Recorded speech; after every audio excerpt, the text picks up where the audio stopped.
Permítanme invitarlos a una reflexión profunda, a una pausa en nuestro incesante fluir de información, para contemplar cómo construimos nuestro conocimiento y cómo entendemos la ciencia. ¿Cómo llegamos a creer lo que creemos en la ciencia? Y, quizás aún más crucial, ¿es suficiente encontrar pruebas que confirmen nuestras ideas, o debemos buscar activamente la manera de equivocarnos para avanzar verdaderamente? Hoy, me gustaría explorar estas preguntas a través del pensamiento de uno de los filósofos más influyentes del siglo XX, Karl Popper y su célebre obra Conjeturas y refutaciones. Es un viaje que nos lleva desde la lógica más estricta hasta la ética de la indagación, y que ha moldeado nuestra comprensión del método científico y la naturaleza misma de la verdad. Conjeturas y refutaciones de Karl Popper. Karl Popper, nacido en Viena en 1902, se erige como una figura central en la filosofía de la ciencia del siglo XX. Su obra, especialmente La lógica de la investigación científica, 1934, y Conjeturas y refutaciones, 1963, desafió radicalmente las concepciones tradicionales de la ciencia. En un tiempo de grandes turbulencias políticas y científicos, Popper buscó responder a los desafíos epistemológicos y sociales, defendiendo el liberalismo y la democracia. La crítica al inductivismo y el verificacionismo. Antes de Popper, el método científico se entendía comúnmente como un proceso inductivo. Se creía que la ciencia comenzaba con observaciones, de las cuales se derivaban teorías que luego se verificaban o confirmaban mediante la acumulación de más evidencia empírica. Sin embargo, Popper, al igual que los filósofos racionalistas del siglo XVII, defendía que la mente humana es capaz de conocer verdades que sirven como punto de partida para construir teorías de carácter necesario, es decir, deductivo. Él se opuso directamente a cualquier intento de apoyarse en una lógica inductiva. Para Popper, la verificación era una base frágil, pues no importaba cuántas veces se confirmara una teoría, un solo experimento que la contradijera podía derrumbarla. De hecho, el positivismo anterior planteaba la hipótesis, la deducción de sus consecuencias, la observación, finalmente, la verificación, como el paradigma habitual. El criterio de demarcación, la falsabilidad. El problema central para Popper era distinguir entre lo que es ciencia y lo que no, es decir, establecer un criterio de demarcación. Su respuesta revolucionaria fue la falsabilidad o testabilidad. Una teoría es científica si es posible idear un experimento u observación que, de darse, demostraría que la teoría es falsa. Si una teoría no puede ser refutada por ningún suceso concebible, entonces no es científica. Las teorías con un mayor contenido empírico son más preferibles, ya que son más falsables. El método crítico busca volver obsoleto el uso de la violencia. La primacía de la teoría, conjeturas audaces.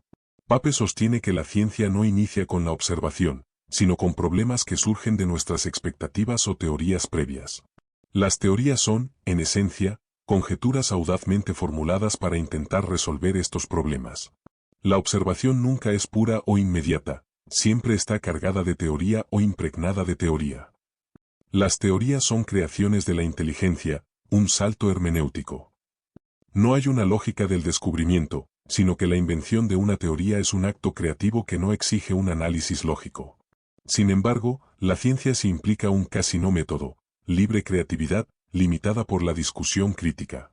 El papel de la experimentación, la búsqueda de refutaciones. La función de la experiencia y la experimentación no es verificar una teoría, sino someterla a pruebas rigurosas para intentar refutarla. Si una teoría resiste estas contrastaciones, se considera corroborada provisionalmente, pero nunca verificada como cierta. Un solo contraejemplo es suficiente para descartar una teoría. Este proceso de ensayo y error o conjeturas y refutaciones es el motor del progreso científico, donde el conocimiento avanza al aprender de nuestros errores. El Popper socrático y la ética del diálogo. Con el tiempo, la filosofía de Popper evolucionó hacia una dimensión más ética, conocida como el Popper socrático. Esta perspectiva, rescatada por pensadores como Mariano Artigas, enfatiza que el científico debe estar abierto a la crítica. Esta fe en la razón es una certeza metafísica fundamental, una actitud de diálogo y tolerancia, no de relativismo. La crítica en Popper no es solo una herramienta aséptica, sino una actitud vital, reconocer en el otro su derecho a la interpelación, sin imponer ideas por la fuerza, sin importar el grado de certeza que uno tenga. La tesis del tercer mundo, el conocimiento objetivo. Pape propuso una clasificación de la realidad en 3 mundos. El mundo 1, el mundo de los objetos físicos. El mundo 2, el mundo de los procesos mentales y experiencias subjetivas. El mundo 3, el mundo del conocimiento objetivo, que incluye teorías científicas, problemas, argumentos, mitos, lenguaje, instituciones sociales y obras de arte. Este mundo tiene una existencia autónoma, independiente de sus autores. La epistemología, según Pape, debe centrarse en este mundo 3, estudiando los problemas, conjeturas y publicaciones científicas, en lugar de las creencias subjetivas del científico. Aunque la producción de conocimiento es un asunto del mundo 2, a Pape le interesaba más el resultado objetivo en el mundo 3. Sin embargo, la autonomía del mundo 3 no debe minimizar la importancia del mundo 2, algo que Pape hizo inicialmente, aunque luego modificó sin confesarlo explícitamente. Críticas y refinamientos a la concepción popperiana. La influyente filosofía de Pape no estuvo exenta de críticas y ha propiciado un rico debate en la filosofía de la ciencia. Thomas Kuhn y las revoluciones científicas. La obra de Thomas Kuhn, La estructura de las revoluciones científicas, 1962, marcó una nueva etapa. Kuhn argumentó que durante la ciencia normal, los científicos no buscan refutar teorías, sino resolver enigmas dentro de un paradigma establecido. La carga teórica de la base empírica se convierte, en esta visión, en el paradigma dominante desde el cual se interpretan los juicios singulares. Para Kuhn, el progreso científico no es continuo, sino que avanza a través de crisis y rupturas que conllevan cambios radicales en la concepción del mundo, denominadas revoluciones científicas. Además, Kuhn sugirió una racionalidad hermenéutica que supera la sola racionalidad algorítmica popperiana. Imre Lakatos y los programas de investigación científica. Lakatos, otro discípulo de Pape, criticó el falsacionismo ingenuo por sus debilidades, su noción ingenua de refutación y la falta de contextualización. Para Lakatos, las teorías no son constructos aislados, sino que forman parte de programas de investigación científica interconectados y deben evaluarse simultáneamente. La falsación de una teoría solo ocurre cuando hay una teoría rival superior que la sustituya, que posea un exceso de contenido empírico y que parte de este exceso sea corroborado. Lakatos añadió un componente historiográfico, señalando que la historia, y no una racionalidad instantánea, es la que dicta sentencia sobre los experimentos cruciales. En la ignorancia popperiana sobre el psicoanálisis, se ha criticado a Pape por su tratamiento del psicoanálisis, acusándolo de ignorancia, descuido y, en ocasiones, deshonestidad al citar a Freud. Se argumenta que Pape manipuló las fuentes y no se tomó el tiempo para comprender a fondo el pensamiento freudiano, aplicando un sesgo en su crítica que no aplicaría a la física o la lógica. Irónicamente, se ha señalado que el propio Freud estuvo dispuesto a realizar revisiones permanentes de su teoría en nombre de la cientificidad, lo cual refutaría la crítica de Pape de que el psicoanálisis no se abre a la revisión empírica. Inconsistencias y pequeñez de Pape. Los críticos también han señalado incongruencias en la propia práctica de Pape. Se le acusa de predicar la crítica mientras defendía sus propios puntos de vista como un león acorralado, sin reconocer explícitamente sus rectificaciones. Su pequeñez se manifestaba en una obsesión por la paternidad de las ideas, el autocitado excesivo y las repeticiones constantes, lo que denotaba una falta de respeto al lector.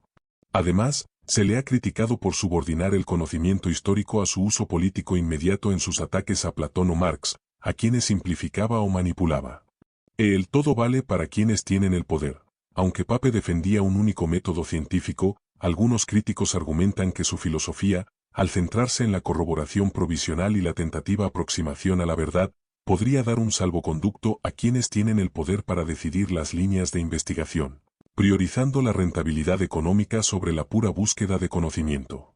Esto, según la crítica, puede llevar a una dictadura del consenso disfrazada de libertad. La racionalidad científica y el diálogo continuo. En retrospectiva, el debate sobre teoría y experimentación, iniciado por Pape, ha complejizado nuestra visión de la ciencia. Ya no se ve como un proceso lineal o algorítmico, sino como una actividad profundamente humana, cargada de creatividad, influida por contextos sociales e históricos, y sujeta a una racionalidad prudencial más que puramente algorítmica. La separación estricta entre el contexto de descubrimiento, la invención de teorías, y el contexto de justificación, su validación, ha sido cuestionada, pues ambos parecen entrelazados de manera más compleja. Síntesis y respuestas a las preguntas iniciales. Lo que hemos recorrido es la evolución de una idea potente. La ciencia no es la acumulación pasiva de hechos, sino una aventura audaz de la mente, un diálogo incesante entre conjeturas y la implacable realidad. Pape nos enseñó que la fortaleza de una teoría reside en su vulnerabilidad, en su capacidad de ser derribada por la evidencia. Las críticas de Kuhn, Lakatos y otros nos han mostrado que este diálogo es más complejo y contextual de lo que Pape imaginó, que los científicos operan dentro de marcos, paradigmas, y que la refutación a menudo implica la aparición de una teoría mejor, no simplemente el rechazo de una hipótesis aislada. Esta reflexión nos obliga a adoptar una postura de humildad intelectual. El conocimiento es un proceso infinito, una búsqueda sin término, donde nunca alcanzamos la verdad absoluta, sino que nos aproximamos a ella a través de la eliminación constante de errores. Ahora, volvamos a nuestras preguntas iniciales. 1. ¿Cómo llegamos a creer lo que creemos en la ciencia? No llegamos a creer en la ciencia por la mera acumulación de observaciones o por la verificación de nuestras ideas. Más bien, construimos nuestro conocimiento a partir de conjeturas audaces, teorías inventadas para resolver problemas. Estas teorías dan sentido a nuestras observaciones, que siempre están cargadas de teoría. Creemos en las teorías que han resistido los intentos más rigurosos de refutación y que, por el momento, han sido corroboradas. Pero esta creencia siempre es provisional, abierta a la crítica y a la posibilidad de ser superada por nuevas ideas. 2. ¿Es suficiente encontrar pruebas que confirmen nuestras ideas, o debemos buscar activamente la manera de equivocarnos para avanzar verdaderamente? Definitivamente, no es suficiente encontrar pruebas que confirmen nuestras ideas. Para Karl Pape, el verdadero progreso científico surge de la búsqueda activa de la refutación. Es en el intento tenaz y deliberado de falsar una teoría donde reside su fuerza científica. La ciencia avanza no con certezas absolutas, sino a través de los errores que identificamos y corregimos. Este espíritu crítico y la disposición a admitir que podemos estar equivocados, y a aprender de esos errores, es lo que nos permite acercarnos a una comprensión más profunda y verosímil del mundo. Como decía Pape, yo puedo estar equivocado y tú puedes tener razón, con un esfuerzo, podemos acercarnos los dos a la verdad.